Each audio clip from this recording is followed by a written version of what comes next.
महाराष्ट्र नवनिर्माण सेना ने राज्य सरकार के खिलाफ मोर्चा खोलते हुए मुख्यमंत्री देवेंद्र फडणवीस पर तीखा हमला बोला है।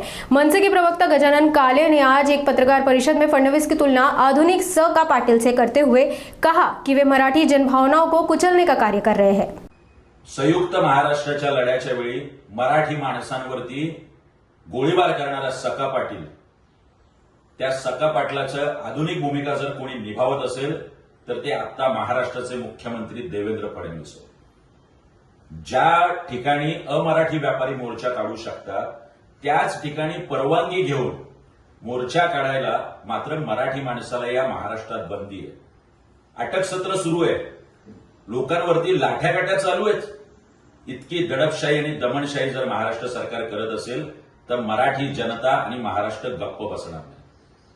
थोडी जरी आपलं मराठी रक्त धमन्यांमध्ये वाहत असेल तर या महाराष्ट्राच्या मुख्यमंत्र्यांनी तात्काळ आंदोलकांची सुटका केली पाहिजे, या महाराष्ट्राची माफी मागितली पाहिजे आणि पश्चाताप म्हणून संयुक्त महाराष्ट्राचं प्रतीक असलेल्या हुतात्मा चौकात जाऊन दोनही उपमुख्यमंत्री आणि मुख्यमंत्र्यांनी या महाराष्ट्राची आणि मराठी माणसाची माफी मागितली।